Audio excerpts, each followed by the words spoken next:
Okay, I think we'll get started with HR. Marianne, the floor is yours. Thank you very much and good morning.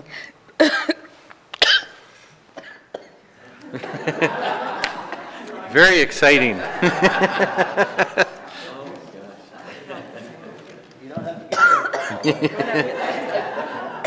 We just talked about it. There's no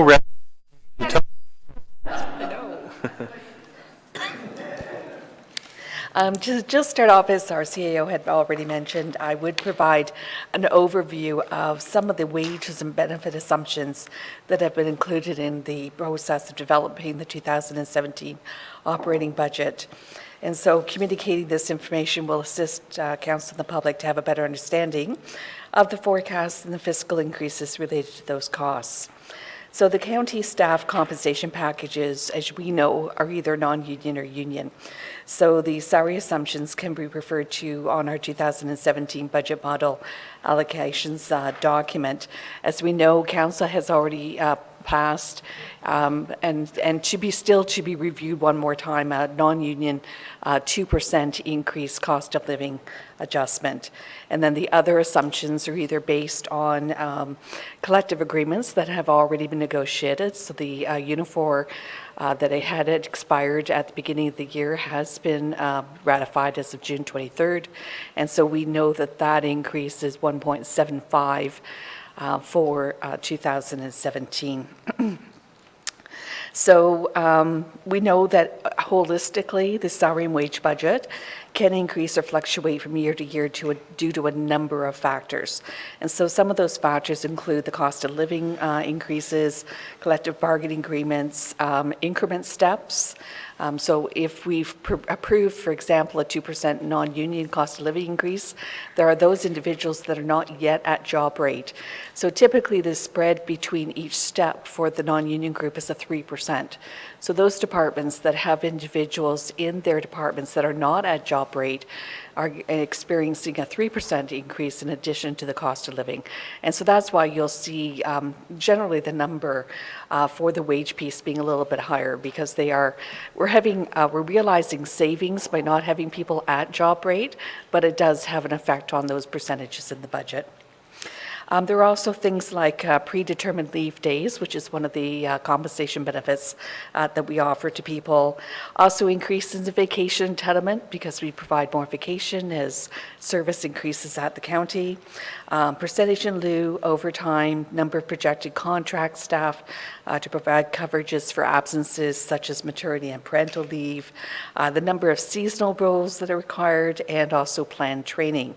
Many of our roles at the county have to be replaced when we have people on training, and so that comes with some cost. There are also planned headcount decreases and increases that you'll know are noted within each departmental budget. In regards to the benefits, the county's non-statutory benefits have been renewed July 1st annually, with the exception of our EAP program. The county's pool benefits were on a rate guarantee for 3 years. That was effective July 1, 2015, as a result of a marketing of the county-wide program. Those benefits, which include life insurance, accidental death and dismemberment, dependent life, and long-term disability, will now be subject to their first rate increase effective July 1, 2017. And so as a result, those assumptions have been built into the budget. So the county does participate as a member of the county-wide program. As a result, our dependent life, our accidental death and dismemberment, and travel, life and long-term disability are partially pooled. Our dependent life, AD&D, travel are fully pooled, our life and LTD is partially pooled, and our employer health care and dental are 100% experience rated. So the county's health and dental benefits utilization, which is 100% experience rated, continues to increase. Our group has experienced drug claims exceeding the current 15,000 stop-loss limit at a rate of 3 to 4 times greater than expected compared to similar groups. So unfortunately, that means that either we have staff or dependents of staff that unfortunately are quite ill, and as a result, their drug expenses have increased. Further, in general, drug benefits overall continue to increase, and that's based on utilization rates that can be associated with age, the increase in volume, the increase in chronic conditions, and also the impact of biological drugs. So a good example of that, there is a good news story, is there's now a cure for hepatitis C, but the program to treat that is $60,000. Dental benefits increase annually according to the provincial dental fee guide and also increase by utilization rates. Budget costings for benefits include only the employer portion of the benefits as per either our HR policies or the applicable collective agreement. The county's benefits consultants, in conjunction with our carriers, have projected our increases effective July 1, 2017. So life insurance, accidental death and dismemberment, dependent life, and long-term disability will be increasing following a 3-year premium freeze, as noted.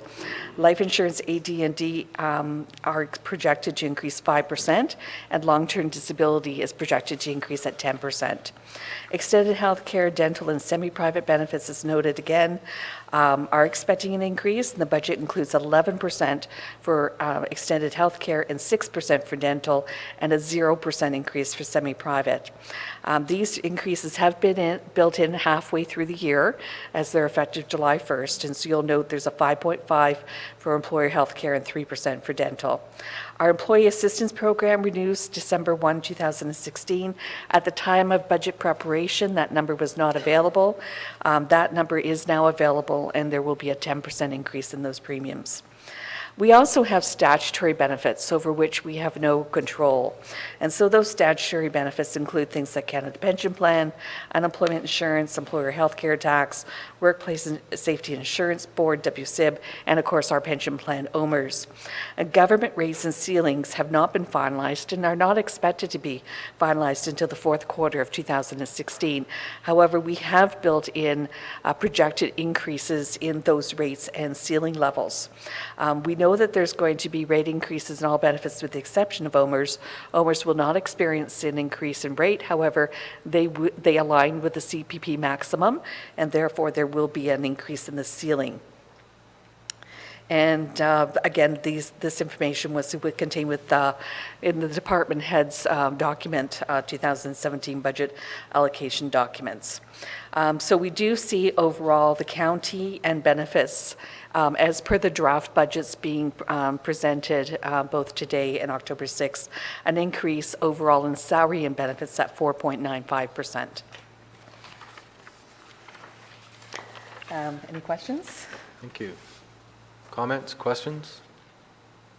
Hearing none. Okay, so now we'll move on to the draft business plan for the HR department. Given the newness of KPIs for the county, the HR group has decided that we'll retain the KPIs, so everybody continues to be familiar with them for another year. We will be looking at changing some of those for 2018. For instance, we launched electronic recruitment this year, and so now we're going to be able to track quite clearly the number of job requisitions and how long it takes to fill from the time that the department identifies the vacancy until the person's in the role. And so some of those things that might be of interest for us to look forward in capturing in the future. But so far we're tracking well, and I think we're in good shape as far as that goes. So we do only have 4 major initiatives identified in the business plan for HR, but they have a lot of context within those business plans. We did start a number of projects in 2016 that are going to roll over and result in a large number of hours being accounted to them in the 2017 year. So for instance, we have organizational reviews. So building on our 2016 2016 organizational review, specifically the payroll review, the completion of the paramedic review. We will be launching those in their whole in 2017, and will also assist with the Public Works review and implementation. We want to, of course, support the 150th celebration, so wellness will be involved in that with a wellness initiative. Health and safety, we're looking at strengthening our health and safety program, as also noted in the CAO's business plan. And as we know, we did do on health and safety review this year. And so now, again, there's a lot of initiatives to be developed in 2017. Some of those initiatives include things like continuing to focus on our core safety policies, procedures, and programs. And we also have monies allocated to hearing, ergonomics, and lockout, tagout. We also implemented in 2016 an online MSDS software piece. So that's going to be launched out October, November, and there will be ongoing support of that new program as well. So some really creative and initiatives happening in that regard. Then we have our second one, which is our assistant development. So we want to enhance HR processes through our technology and systems. So we want to continue to build and on our endeavors to automate key HR processes.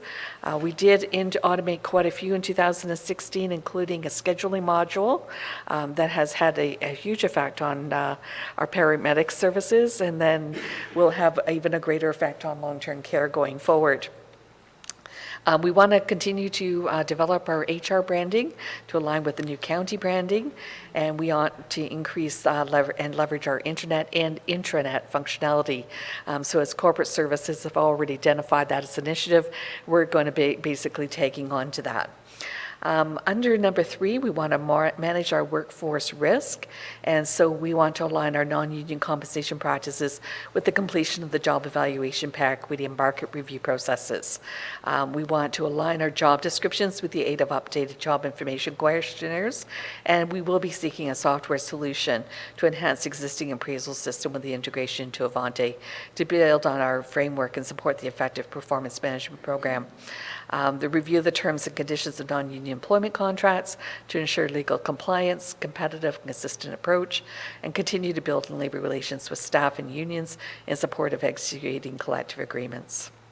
And finally, number 4, to advance our HR programs, facilitating, cultivating innovation, integrate succession planning into career paths and training, continue Loyalist and Harvard mentorship program with the introduction of the Bridges to Leadership, and a full launch of HR downloads training. Review and update HR policies, continue to support the corporation in reducing red tape and participating in the concept of cross-functional team approach to solution development. And what you'll see in our budget is an addition of a student for 4 months, and that is to support that initiative to update HR policies. So we'll be seeking to hire somebody who is working in a degree area that they're looking at something more like publications versus HR to support the wording that is going to be needed with that. And now I'll move over to the HR budget if there's no questions. Any questions?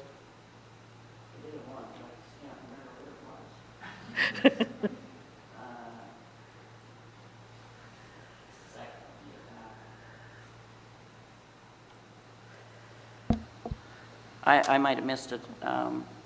So you see for 2016, the actual for full-time equivalents was at 551, but then you see it in 2017, 530, and still projected it at 2018, 530.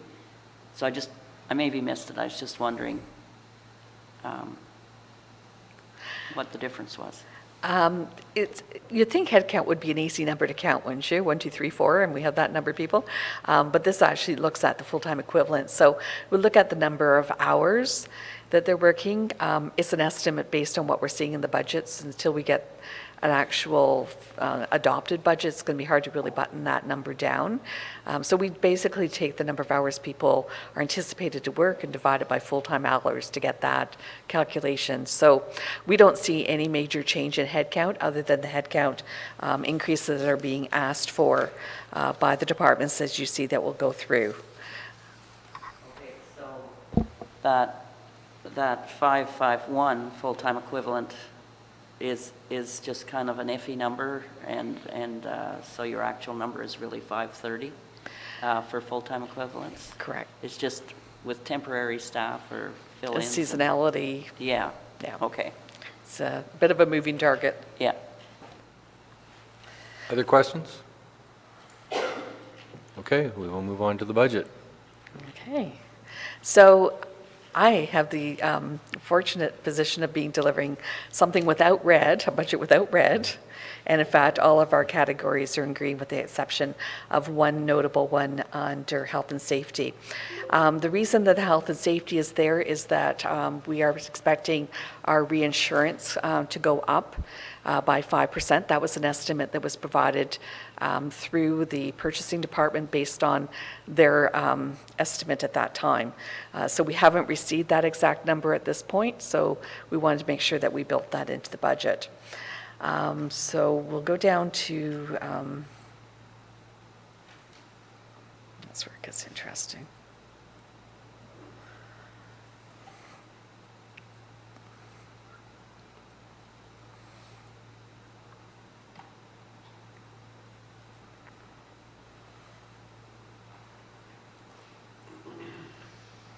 Okay, that's better.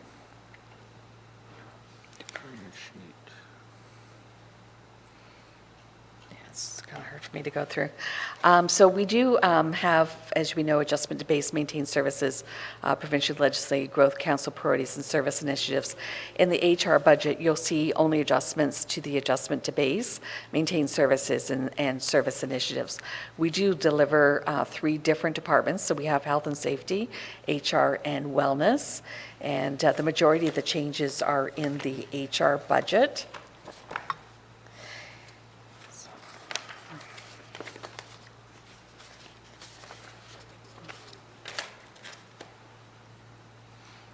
Sure, I'm looking at the same thing as. Sorry, it takes a bit here to go through.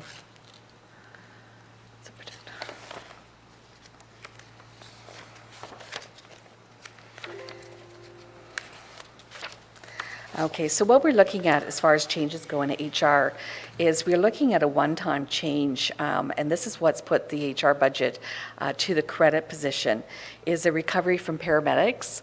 And so right now, we hadn't been truly recognizing the amount of costs associated with delivering HR services to the paramedics group. And so that has a one-time adjustment to it, and that should be then flow through for provincial funding.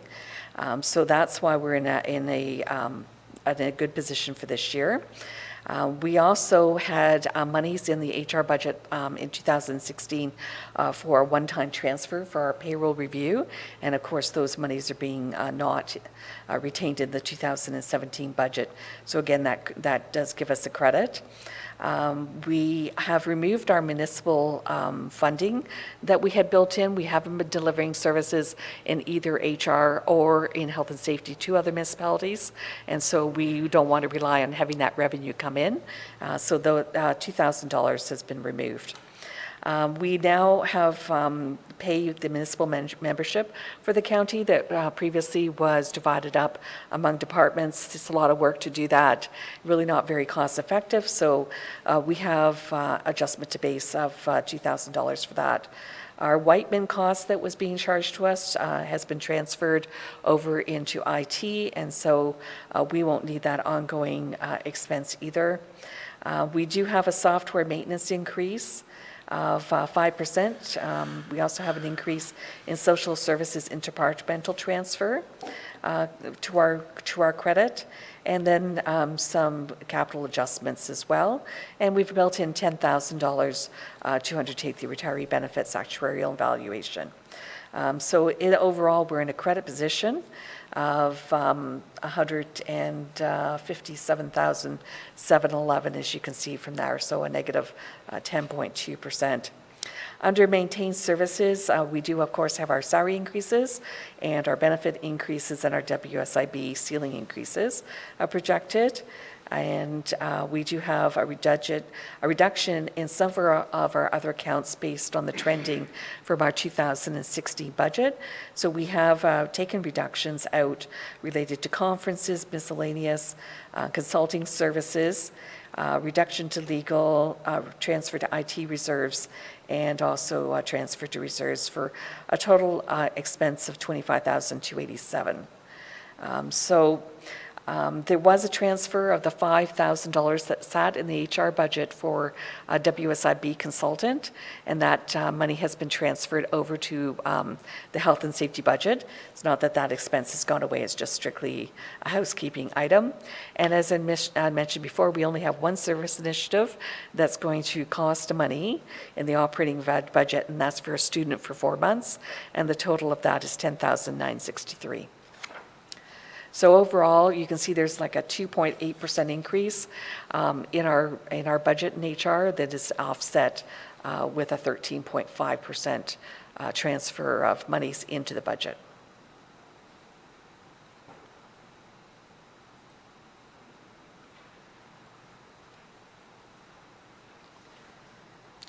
Questions?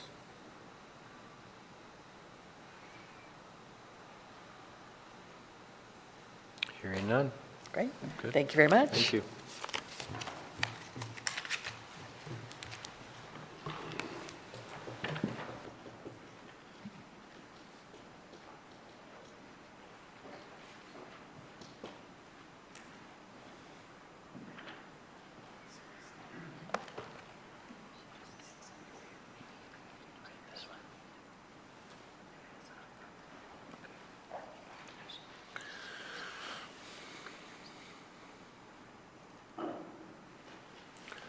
Ray is here for paramedic services.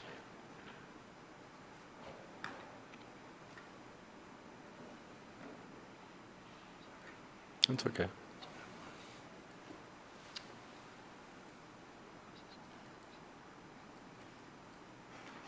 There you go, sir. Okay, thank you very much. So I'll start with the business plan. It hasn't changed a whole lot. Is that showing up okay up there? From other years, although we did change one of the KPIs. One of the ones we were measuring in the past was the length of time it took a dispatcher to take the call and send the ambulance. And it's something we may want to look at, but it's nothing that we can really control. It's under the Ministry of Health's control for those. So we pulled that one out, and I've added one in here that is the average length of time from crew notification till we arrive for our code 3 and 4 calls. Sorry. Sure. Scroll better. Okay. So, and then the other thing we've changed around with it is in the big box is the actual county average, and then I've broken it down into our 3 hubs that we have kind of in the county now. So there's a Peninsula hub, Lakeshore hub, and the Inland hub, or Interior hub, sorry. So breaking down those times as well. I have gone back into the past so that I can put in the 2014 and 2015 and our 2015 or 16 projected where we are as of today, and our projected for 2017 and 2018. Similarly, I've done the same thing. This one has been in there in the past. It's the length of time for crew notification to arrival for the highest priority. So those are just our code 4 calls, the lights and sirens ones. 90th percentile. So in 90% of the time, we're going to get to those calls in this. So it seems like a longer amount, but 90% of the time we'll be there in those time frames. And I've, again, broken those down into the 3 hubs. Cost to provide 1 hour of ambulance service. We've had that one there in the past. It's one that'll continually go up because really the number of hours that we have for the ambulances doesn't change year to year. An ambulance, or the total staffing hours that we have each year has been consistent, and as costs go up in wages and other maintenance and the cost to run the service, obviously that's going to continue to rise year by year. The annual compliance with the council approved ambulance response time, I do have to make note here. I'll fix this draft that I can put in the actual values here. It shouldn't be not available. I do have those available. I just didn't put them in here. So, and going forward, we would expect to meet or exceed those criteria. As far as our major initiatives, oh, and we still have been, sorry, there's one more, for the emergency management program that we're going to meet our emergency management program criteria for the Ontario Fire Marshal and Emergency Management Services. Major initiatives that we're looking at. One is still basically on hold, but we'll probably start working through some of this again in 2017. But the discussion about merging paramedic services and long-term care, looking at where there might be efficiencies and whether any of these options could be taken in. So that'll be looked at between paramedic service management and director of health services and the long-term care homes management staff, just staff time for that. The second major initiative is still ongoing currently is the paramedic service review between Bruce and Grey counties.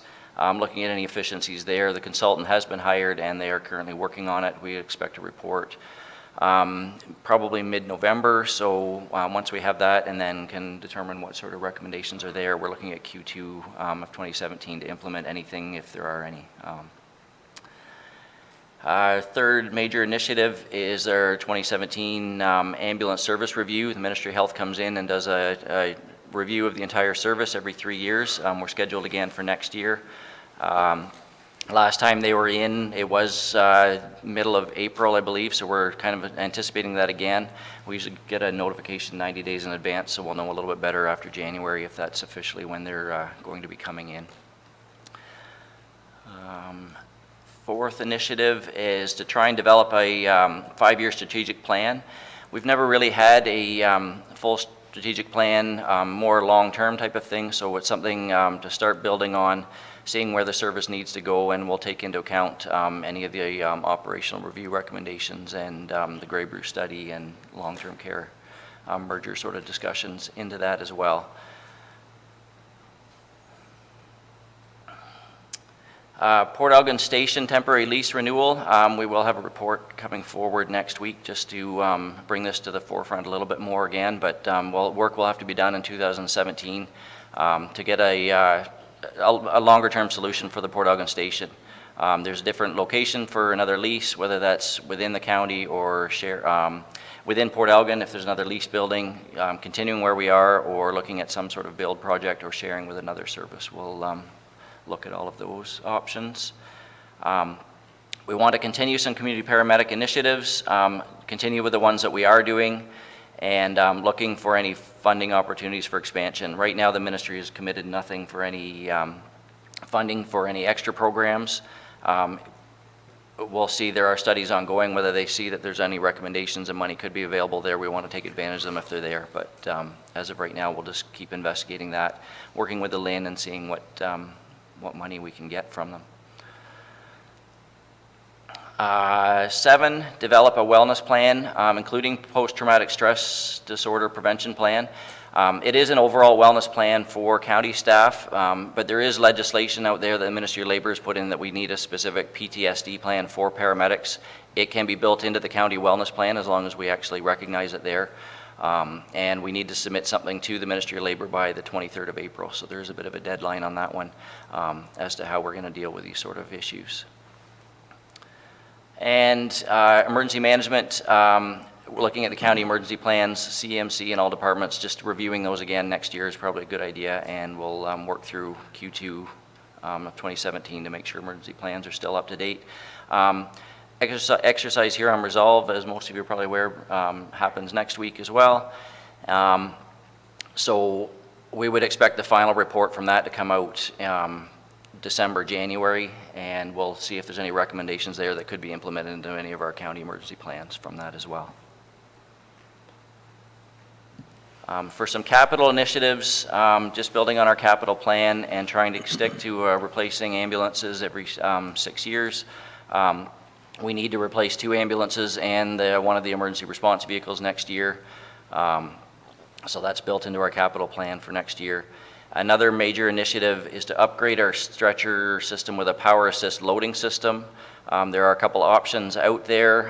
One works on the stretchers we currently have. Another one is a completely different stretcher. We'll bring both options forward and see what we can implement for next year. Overall, though, in implementing something like this, there's a large upfront cost to it, but a shoulder back injury through WSIB can cause, whether it's a short-term one or a long-term or something that's ongoing. It can be quite costly through WSIB and greater than $250,000 plus ongoing costs, monthly costs, and wages that you have to retrain people. So we do think it would be quite a benefit to our staff to look at this, and it is almost becoming the standard of care in the province. So, How many stretchers is that? this will do 8 stretchers. What we've planned in, or what we're proposing, is that we'll do 8 vehicles and 9 stretchers, so we have 1 spare. And then over the next 2 years, we'll be able, as we get new vehicles, we'll get the new stretcher loading system into those, so that we'll have all 12 done by 2019. But it's going to be an upfront cost for the first 8 vehicles for next year. And that's our business plan. Are there any other questions on those? Any other questions? Robert? On the ambulance, like you get some people that are fairly heavy, is there just 2 attendants that actually lifts that person up into it? Just Initially, 1 ambulance is usually dispatched to a call. We will occasionally, the fire departments are less wanting to come and help us out with those because it's a drain on their resources as well. So we may have to call a second ambulance, but when we don't and we have a stretcher lift system like this, then they're able to handle those heavier patients a lot easier. Well, I actually think it is a good idea spending this money for these assist lifts. Yeah. Mike?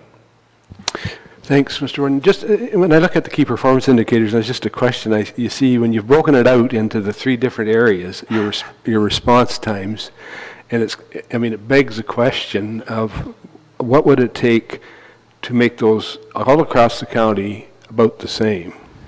I suspect it would be a lot of capital and another station and that type of thing. But when you look at it, it just, wow, you say the peninsula is, 50% longer and sometimes to get to. There is obviously quite a difference from the peninsula versus the lake shore and the inland one. It's something we can look at. We do want to look at our overall county deployment plan and where we can put vehicles. There are a lot of different options out there. You can always throw money and build a new station and hire more paramedics. Can we take our existing resources and redeploy them a little bit better? Might be something we can look at too. We need to look at calls of day if all of these happen as well, whether if they're always happening in the middle of the night, then we've got to look at something like that. If they're always during the day and we have the extra staff on, then maybe we can redeploy them better to try and meet some better times. Another thing to keep in mind though, and these response times is something that some of them have been put in by the ministry. They do recognize that the only real response time that makes a lot of difference is if somebody's gone VSA and they need a defibrillator right away. Most other ones, it's great to get there quickly. The public sort of expects you to get there quickly, but a minute here or there for a lot of those times isn't going to change the final outcome of those patients. There's a lot of times somebody will be brought into an emerge, and we don't have those issues in Bruce County as much into the smaller emerges, but you'll go back in and they'll still be sitting on a stretcher in the hallway or whatever waiting to see the doctor, and so the amount of time it took us to get them there really didn't change the outcome of that patient. The skills that we have and the medications we can deliver will help those sort of things. And so although it really looks bad to the public sometimes this way, the actual response time of getting there doesn't always change the outcome of the patient, and it's getting that patient to the right resource is something they're looking at more ministry-wise. It would be really nice if that was something you could measure, would be to the outcomes of what you've done. So, I suspect it would change those numbers quite a bit, and it would be much more encouraging because and then again, I think that's probably pretty difficult to do. Pretty difficult to do, but just to. Any other questions, comments? Paul? Those times are very interesting, but a little bit more clarification maybe at a later date on whether it's lakeshore or inland. These are an average of the times. And so your inland, is that based on where the car's coming out of? Because I guess in my mind, if that's a Chesley car responding to a call in Chesley and you're there in 2 minutes, yet it takes you 15 minutes to get to Tara, it's not, you averaged out here at 8 minutes, but really it took you 15 minutes to get to Tara. Right. What we've averaged out is where the call occurred and how long it took for that ambulance to be dispatched till they arrived on scene. And all the calls that we've done, It's from when they first got that call to when they arrived at scene, and we pulled it out of the ministry database based on the municipalities. We could separate out each municipality. So yes, if the crew is in Chesley and there's a call in Chesley, that one's very low. Sometimes if they're going farther away in their area. So that's why the peninsula ones are higher. We have just the 2 stations. There's one in Wyerton and one in Tobermory, and if those calls are coming in Lions Head or Cape Croker, they've got a lot longer to get there. So they're consistently, their averages are going to be higher versus the ones where there's an ambulance right in the town and they can get there quicker. So Sabo Beach, is it the peninsula or the lake shore? Sable Beach will be considered part of the peninsula. Yeah, Thank you. yeah. Other questions? Hearing none. Okay. So I hope you didn't get used to not seeing red because I have a few red ones in here as well. Just to go through them, and I'll explain them as we work through. EMS administration looks quite high right now. The biggest reasons there, as I've already alluded to for the capital one, is because we want to do some stretcher the stretcher improvement program, and then the ambulance replacements, which are typically each year we've been doing that anyways.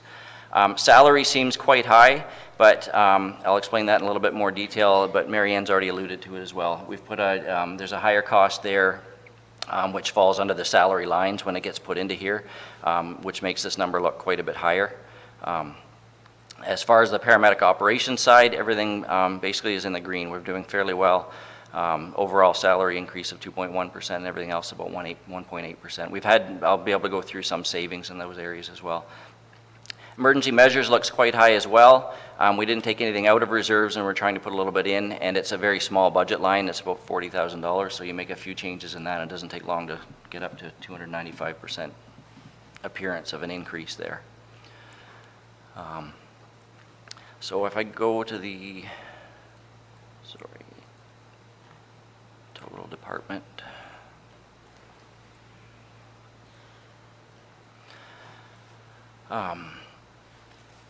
Again, our administrative line is overall for maintained services. The net requirement is up about $695,000. The capital cost for a lot of that is, as I said, the vehicle replacement, and then some routine not stretcher replacement, sorry, stair chairs and some other equipment that we're replacing. Fleet costs, we've gone down as far as maintenance costs because we do have a little bit newer vehicles. Fuel costs are down, so we're actually saving money there. Facility costs are up a little bit.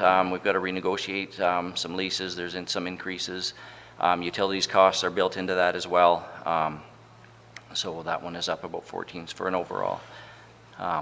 Provincially legislated things, we need to replace some suction units next year. We do have money in reserves for that, so the $35,000 is allocated for that.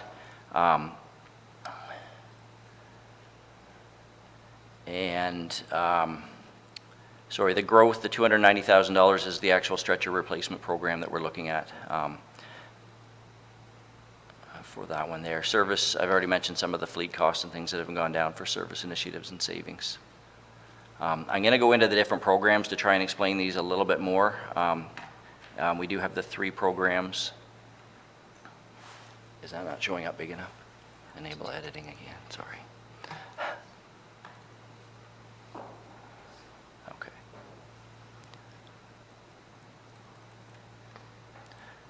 So in looking at the administrative program, as we had mentioned, it does seem higher overall. The salaries, wages, and benefits is up $153,000. That is grouping together all our salaries, but it is also the salary distribution charge, which typically goes to Treasury and HR. In the past, that amount was about $40,000. There was so much for HR and some for Treasury. We've worked with Treasury and HR to actually determine how much work HR does for us to try and take advantage of the 50-50 funding from the province.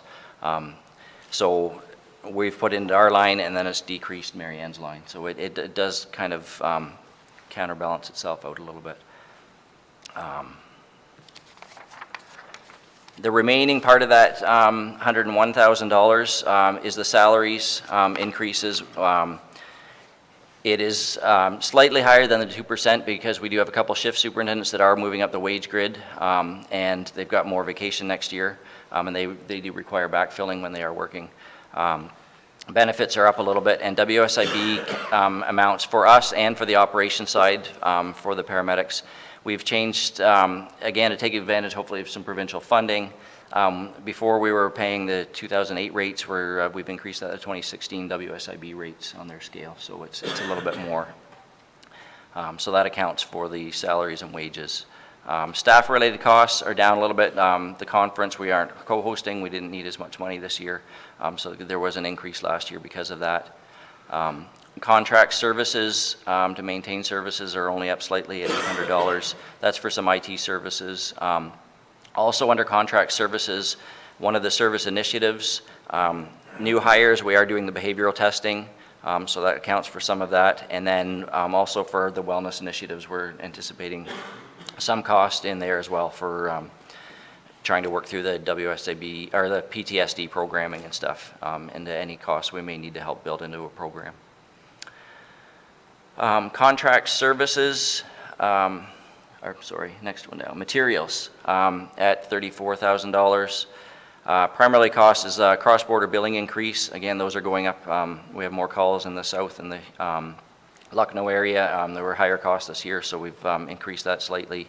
There's another interdepartmental transfer, and although also built into that is some decreases in postage and phone costs, which you'll be able to see in the notes page if you were to refer to those.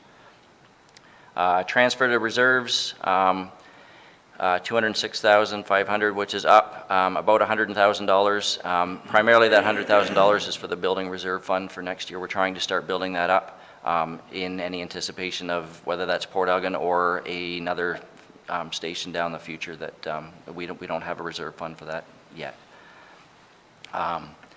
Capital costs, the $407,000, $350,000 of that is just for the vehicle replacements. That'll be the 2 ambulances and an emergency response vehicle, the stair chair replacement, and some other equipment costs. The provincially legislated is our suction units. We do need to replace them, and there are some specific requirements that they are asking for. So we have that, and that one again is in our. We have money in reserves for that, and then growth is the stretcher replacement or the stretcher improvement program, the power assist program. As far as revenues, we're up slightly. We were given that $137,000 from the ministry this year, so we've built that in, that'll be ongoing. We'll find out again next year if we'll get more. And our own funds, transferring some from reserves, $142,000 from reserves for some programming, or for some capital costs, sorry. Our paramedic operations,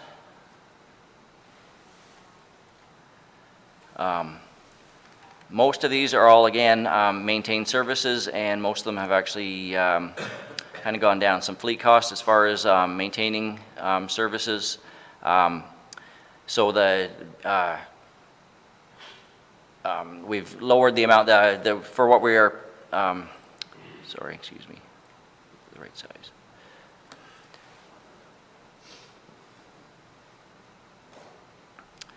I'll start back at the top again, sorry. Salaries and wages, I missed that one. Up $155,000. Again, that's all built into projected costs for the salaries, other benefits and things that the paramedics get.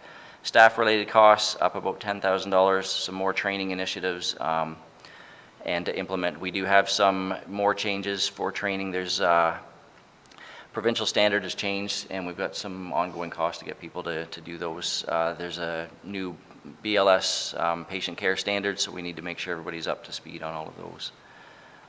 Contract services is primarily the $2,000 is our increase in snow removal costs. And then provincially legislated $1,000 for sharps disposal. We used to be able to take advantage of actually highways for this. When they their hazardous waste materials. We're able to take our Sharps disposals. That funding from there has now gone, so it's something we're going to have to take care of ourselves. So it's another sort of contract one that we need to cost that much to get rid of Sharps and needles and things like that next year.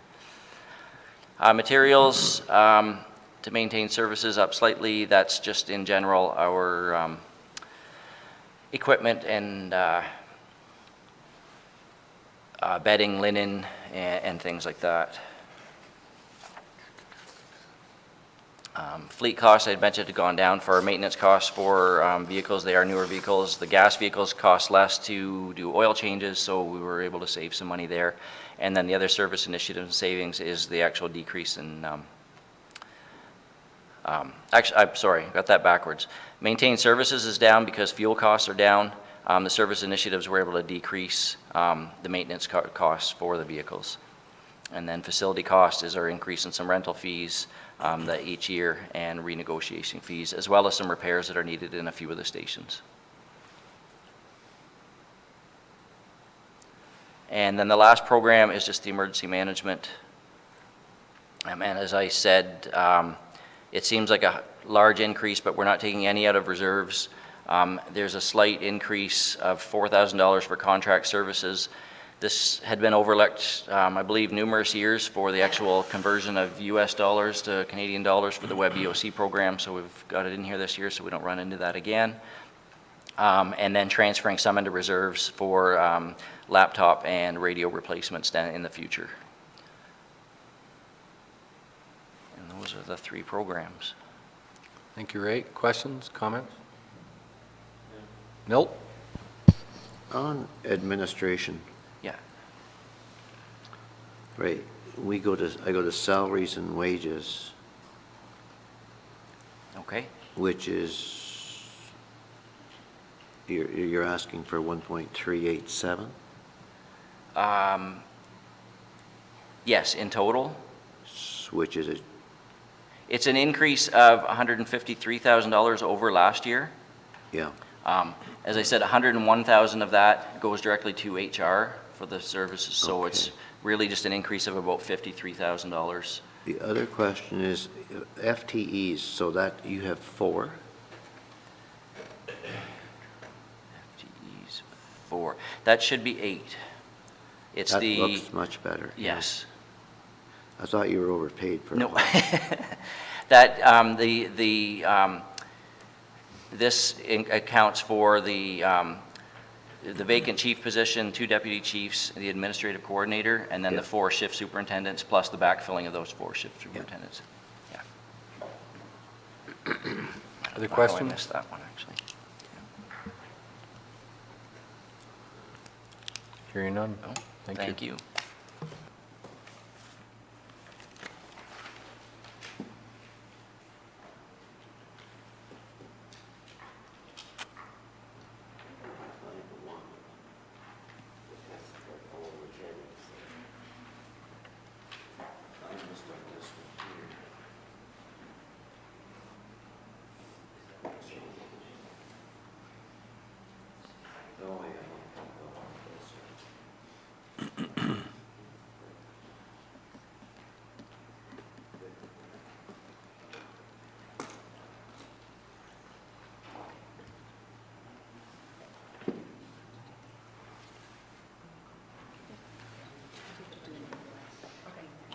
Good morning. Good morning, everyone. I will start with the library business plan for 2017.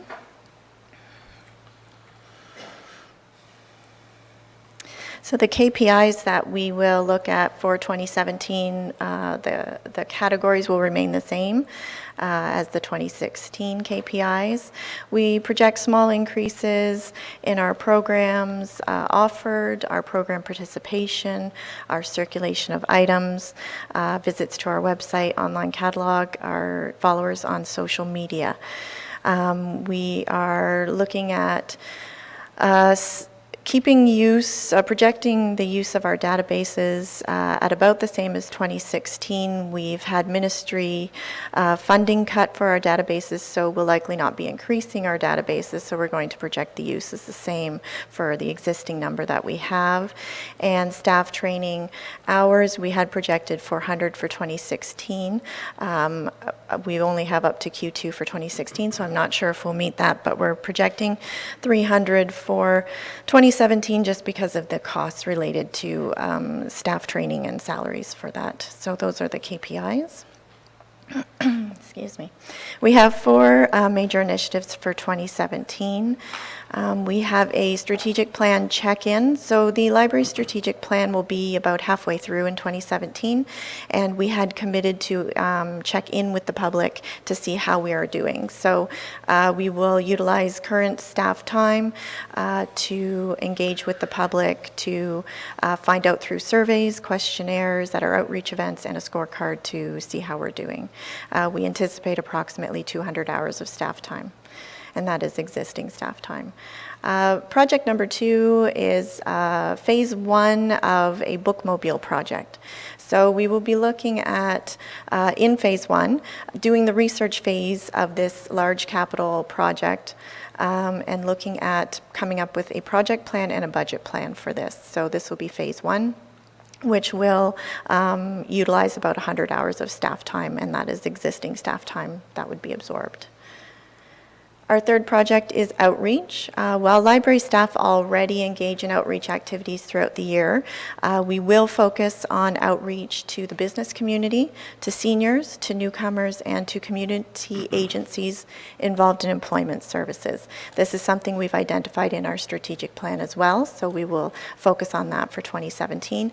And again, that will be staff time absorbed.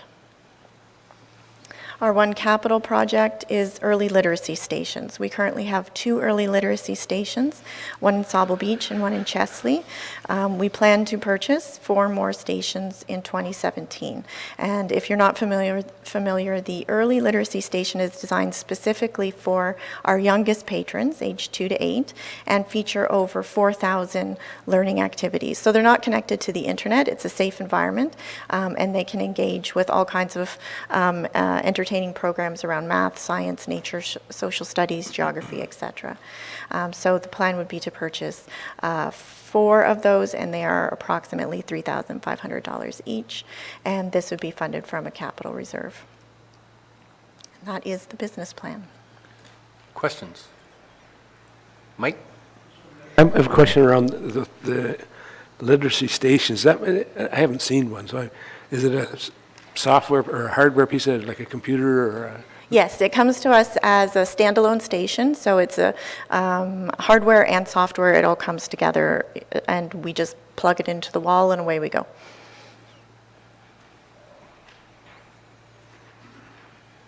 Paul? Very interesting is, have you tracked the usage or how long? I just wondered in Chesley, like how many children would go in and make use of that? Yes, we have the capability to check the usage of it. That has not been done on an ongoing basis in Chesley, but we will be doing it in the next month, both in Sauble and in Chesley, so that we can have an ongoing tracking of statistics. I don't think the staff were aware that there was an administration function that we could track the statistics of use, but we will be doing that. So I can report on that later in the year. Other comments? Anne? So I was just wondering if, you know, the early literacy programs that are under social services, can there be coordination with that, or do I highly doubt if the school systems have these in kindergarten. Yeah, I don't know what the school systems have. These, of course, can be used by anyone who comes into our branch. We do currently partner with OEYC staff to run programs, either in coordination with our branch staff or out of our branches. So Sauble Beach is actually one where we did run partner programs with OEYC, so anyone is able to use these computers. They don't have to have a library membership even. They can just walk in and use the early literacy stations. So it'd be a good thing for the summertime. For sure, in, yes. In conjunction. And we with- did put the one in Sauble Beach in June, so we will be pulling statistics on that later in October, and it will be interesting to see how well used that was. Anecdotally, I'm told it was very well used, but we'll get the numbers. You have to be under 18 to use it. You can be any age. It's fun for everyone. Fun for everyone.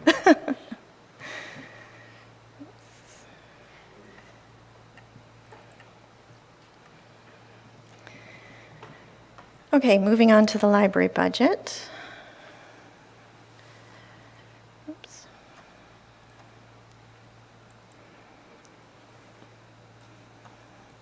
So starting at line 25, we've identified 26,200 that will be transferred to reserves, that's to our capital reserves, and 124,000 transferred from reserves. And when I go into the analysis of the total department, I'll explain what those numbers mean. We have on lines 31 and 32, the operating revenue and the capital revenue versus the expenditures, and then the net impact there. The capital net impact of $348,500 is the total cost of our collection. So that's a capital cost we expend every year. That's our books, DVDs, audiobooks, some ebooks are in there as well, and that is something that we always fund from capital. We do not have a reserve for that, so that's what that total cost is. You can see that our total budget increase is 4.2%, and salaries are at 4.9%. That 4.9% incorporates a number of things which I will discuss when I get to the total department analysis. So I'll move over to the analysis sheet. As you can see, the library has 3 programs. We have library administration, ongoing ventures, and special projects. So I will go down column L and just discuss all of the change over 2016 budget numbers. So first of all, you'll see that library administration program is an $85,644 change. Ongoing ventures is our CAP program, so the Community Access Program. There's a 0 in there because funding is uncertain for 2017, so we don't anticipate that we will have anything happening in that program at this time. And then under Library Special Projects, that is only the literacy program, Me, You, and a Book Too, which we anticipate at a cost of $15,000, which will be funded from reserve. So you'll see our gross expenditure, $55,831, and revenue down $72,926, which I will also go into in further detail. So looking at our expenditures by type, you'll see that the majority of our changes are all maintained services. We have one council priority, which I will explain, but this is a maintenance budget. So we have $111,360 in total costs for salaries. This includes all of the increases to benefits, which Marianne explained. This increase factors in the percentage increase for the 2 collective agreements that we projected at 1.75%. It's a projected cost of living increase of 2% for non-union staff. However, we have 9 of our 17 non-union staff not at job rates, so they are moving on the grid in 2017 in addition to having the 2% increase. So this number reflects the required hours we need to run our branches with existing staff and existing staff schedules. It also corrects an issue that was identified a few months ago regarding our salary projections so that our future salary budgets are accurate and in line with expected increases. Under staff-related costs, we have a decrease of $8,800. And this is in our staff training. Now that the Loyalist program is winding down, we have fewer staff participating in that, so that's a decrease of $5,000. A reduction in projected service award costs for 2017 of $1,300, and a reduction in our conventions budget of $2,000. Contract services, increase of $1,900. So this just reflects various increases that are coming with our contracts. So we have our budget for 2016 was $38,100. It will increase to $40,000 in 2017. So this includes our shared ebook collection, which we anticipate will cost $10,165 in 2017. Our software support from Ontario Library Consortium, which is for our integrated library system. So that's $14,000. We have various software subscription fees related to that, $2,200. And we have photocopier contracts for all of our 17 branches. That's an approximate cost of $9,000 per year. So that's what makes up that line. Material is a catch-all category for things like supplies, equipment maintenance, advertising, telephone bills, etc. I've been able to identify a reduction of $24,148 in expenditures while still maintaining services.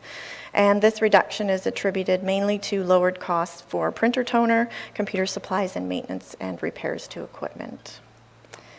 Under transfer grants financial charges, we see a council priority increased cost of $8,099.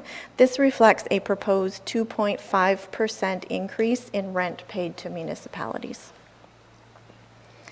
Transfer to reserves. So we are transferring $26,200, which is an addition of $3,200 to our capital reserves. This is for future van replacement, branch furniture replacement, facility improvements such as shelving, and photocopier replacement in 8 years. Then we have our capital costs of $423,500, which is a reduction of $36,700 from 2016. So planned capital expenses were outlined in the capital forecast.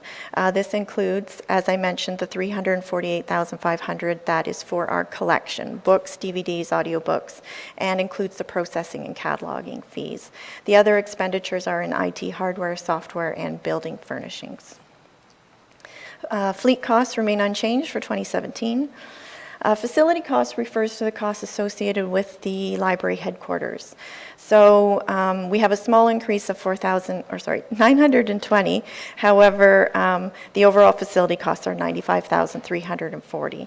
So this includes the projected increase for utilities for 2017, which is $4,920, and the rent we pay to the county for our building, $67,000. The cost of snow removal and ground maintenance contracts of $11,300, and the cost of utilities and other maintenance, $17,000.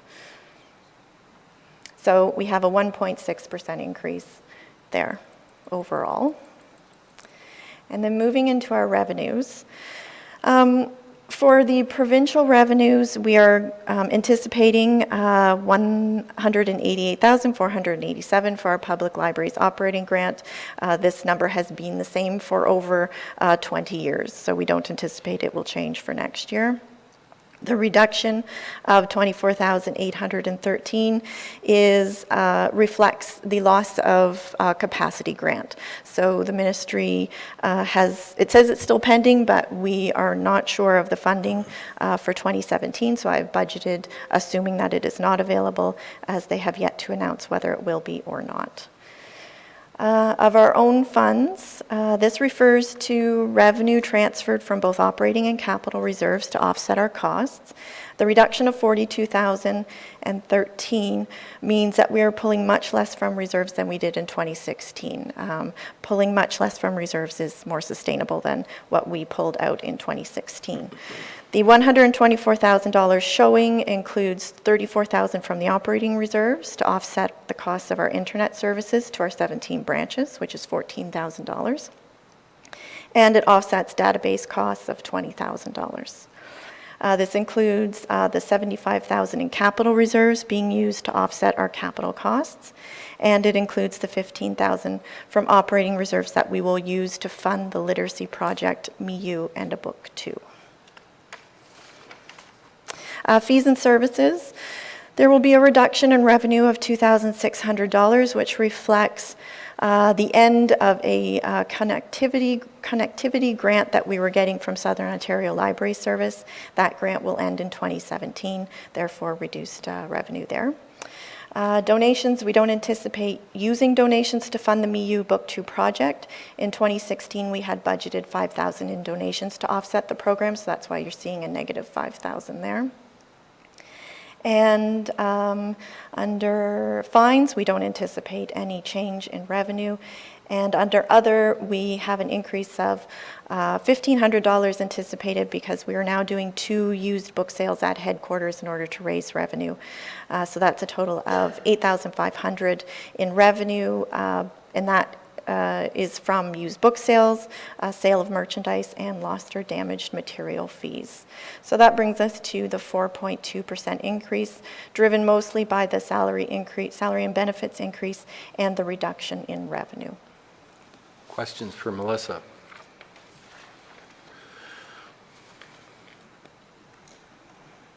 Hearing none. Thank you. I think they're hungry. Recess for lunch?